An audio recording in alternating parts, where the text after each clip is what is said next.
नमस्कार, आपका स्वागत है मेरे चैनल पे। मेरा नाम प्रेरिका गुप्ता है और मैं हर हफ्ते आपको नई जगहों और नई किताबों से रूबरू कराती हूँ। आज जिस किताब के बारे में हम बात करने वाले हैं उसका नाम है क्रिक पांडा पो पो पो। लिखी है ऋषभ प्रतिपक्ष जी ने और प्रकाशित की है हिंदी युग और वेस्टलैंड पब्लिकेशन ने। ये किताब आपको पढ़नी चाहिए या नहीं पढ़नी चाहिए, या मुझे पसंद आई या नहीं आई, इसके बारे में हम बाद में बात करेंगे। पहले मैं आपको किताब के बारे में थोड़ा संक्षिप्त में बता देती हूँ, थोड़ा ब्रीफ कर देती हूँ।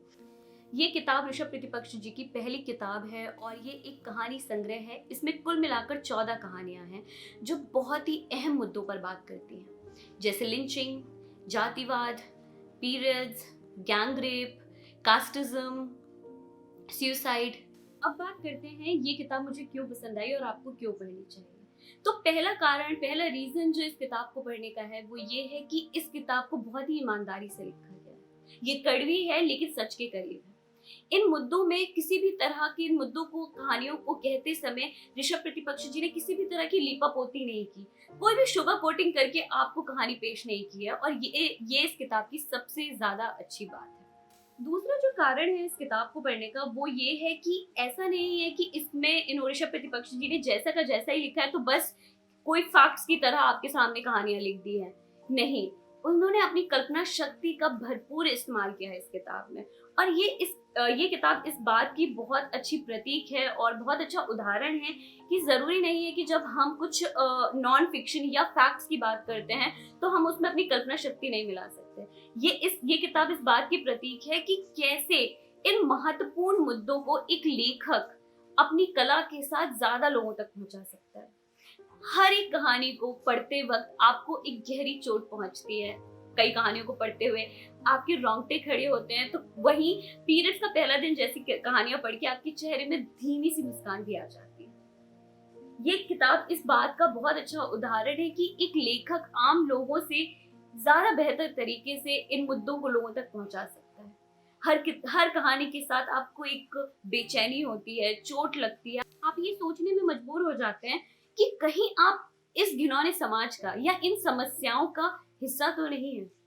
और बहुत ज्यादा बार आपको ये जवाब मिलता है, हाँ शायद आप हैं और वो बदलने की जरूरत है। इस किताब को पढ़ने का तीसरा कारण ये है कि इस किताब को कोई भी पढ़ सकता है। जरूरी नहीं है कि आपको बहुत अच्छी हिंदी नहीं आती या आप हिंदी भाषा में बहुत ज्यादा पकड़ नहीं रखते तो आप इस किताब को नहीं पढ़ पाएंगे। नहीं, बिल्कुल ऐसा नहीं है। आप इस किताब को अगर आपको हिंदी की थोड़ी भी नॉलेज है, आप हिंदी बोलना जानते हैं, हिंदी में बात करते हैं, तो आप इस किताब को पढ़ सकते हैं। उन्होंने बहुत ही आसान भाषा में बहुत गहरी बात लिखी है। तो हाँ, आपको अपनी समझ का दायरा बहुत खुला रखना होगा जब आप इस किताब को पढ़ें।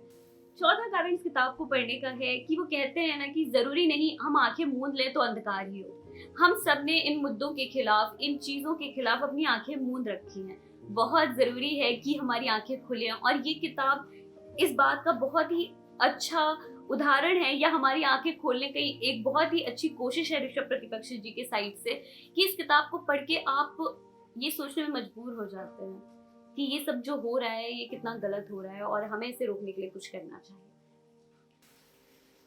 हो सकता है कुछ लोगों को इस किताब की भाषा शैली ना पसंद आए, हो सकता है आपको लगे कि इतना भी बताने की जरूरत नहीं थी, इतना भी विजुलाइज करने की जरूरत नहीं थी, ये लिखने की क्या जरूरत थी, हम पढ़ते वक्त ही समझ जाते। तो हो सकता है कि किताब की भाषा शैली आपको पसंद ना आए, उनके लिखने का तरीका आपके पढ़ने तरीके से ना जमे, लेकिन इस किताब में उठाई गई आवाजों, उठाए गए मुद्दों से आप मुंह नहीं फेर सकते। तो अगर मुझे आपको कोई सलाह देनी हो, कोई टिप देनी हो इस किताब को पढ़ने से पहले, तो मैं आपसे ये कहूंगी, इस किताब को किसी उपन्यास की तरह मत पढ़िए। इस किताब को ये मत पढ़िए कि आज बैठना है और कल तक इसे खत्म कर लेनी है। इस किताब को धीमी गति से पढ़िए और हर एक कहानी के बाद किताब बंद करिए और उस पूरी कहानी को अपने अंदर प्रोसेस होने दीजिए। उस कहानी से अपने अंदर उठे सवालों के जवाब दीजिए, खुद से बात कीजिए। शायद यही इस किताब का मकसद भी है। तो यही एक छोटी सी टिप देना चाहूंगी आपको ये किताब शुरू करने से पहले। तो अगर आपने ये किताब पढ़ ली है तो मुझे कमेंट सेक्शन में बताना ना भूलें कि आपको ये किताब पसंद आई या नहीं आई। और अगर आपने ये किताब अभी तक नहीं पढ़ी है, मैंने डिस्क्रिप्शन बॉक्स में इसका लिंक डाल दिया है, आप जाके वहाँ ऑर्डर कर सकते हैं। और अगर आपको ये वीडियो पसंद आया है तो प्लीज इसे अपने दोस्तों, अपनी फैमिली के साथ शेयर करना ना भूलें और मेरा चैनल सब्सक्राइब करना ना भूलें। अगले शनिवार हम एक नए व्लॉग के साथ मिलेंगे, तो आना ना भूलें। शुक्रिया।